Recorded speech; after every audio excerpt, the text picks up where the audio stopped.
Jane Austen novels. That's like being a third-class passenger on the Titanic who loves lifeboats. They're not for me, and I wouldn't have been able to get one at the time. Now, every Black History Month, I learn about more stuff Black people invented. Did you know a Black man invented the doorknob? A Black woman invented GPS. Black people invented radiators, air conditioners, ironing boards, gas masks, clothes dryers. When I think about all the stuff Black people invented, I can see why white people enslaved us. I would enslave us too. You know why Black people invented all that stuff? Because they were doing all the work.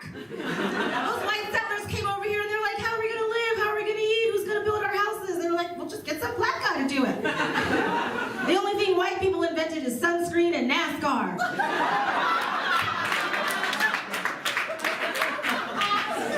Any Christians in the house? Well, have fun in hell, the rest of you.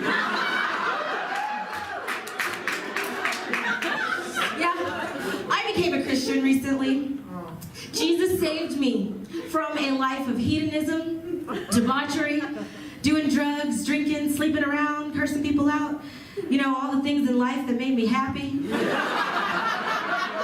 But Jesus was a Black man. You know how I know that? Because he told all his followers he would be right back. It's been 1,900 years. He ain't even left the house yet. He's just in there talking to his mama. Now that I'm a Christian, I know a strange number of Republicans. And a lot of Black Republicans. Being a Black Republican is like being a feather duster. Old white people miss using them to clean the houses. I grew up in the 90s, and back then everybody's worst fear was getting kidnapped.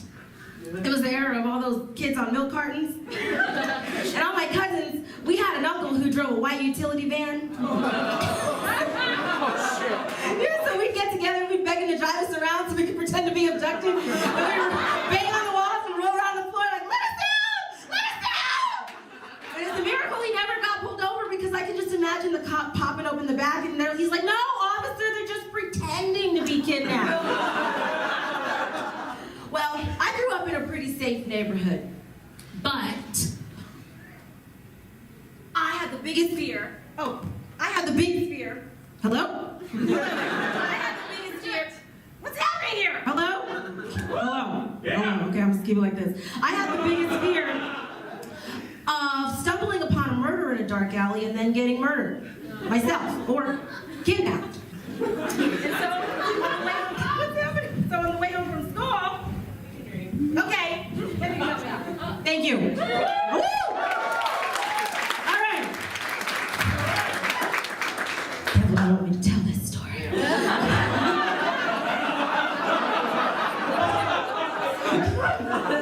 So on the way home from school, I used to practice how I'd react if I ever saw a murder. I would peek around a dumpster, and I would go, good afternoon. Because I'm a steel vault, baby. You can trust me. I've been a G since I was in the 4th grade. Now, I got a record player for Christmas. And so I took a whole bunch of records from my grandma's house. And I took this old gospel record that I knew would be legit because it had 5 Black guys on the front in matching orange suits. And it was everything I was looking for. It was so authentic. Because, you know, in the old school, they didn't just sing songs, they told stories through songs. So it starts off, well, there was a young man, well, he got accused of killing another man, well, dead in the street. So the police came to his mama's house and said, well, you're gonna have to take your son to jail. Jail. His mama said, I don't have any money for bail. Bail. So she goes on down to the jailhouse. Well, and she asked, can I see my son just one more time? Well,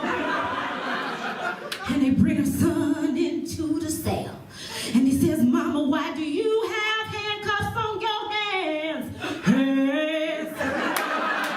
And she says, son, I'm gonna take your place. And as they lead her off to the electric chair, well, the whole neighborhood comes in and they sing this song.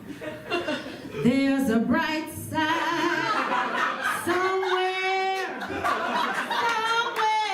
There's a bright side. That's the moral of that story.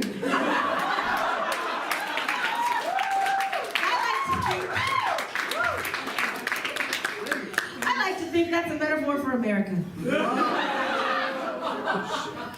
Well, you know, the human race, we think that we're so scientifically advanced. We're not.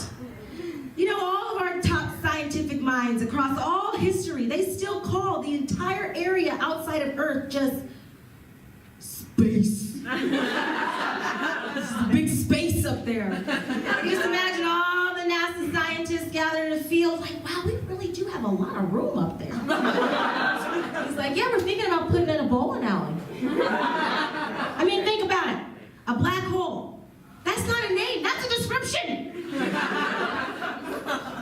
But I will give scientists credit for this.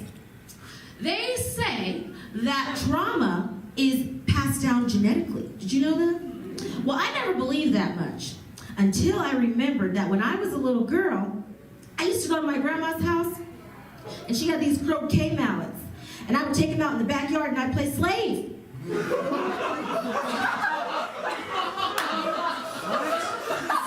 True. I was 4 years old. I told my mom that, and she said, how did you play slave? And I said, I don't know, I just whack them in the ground and sing Negro spirituals.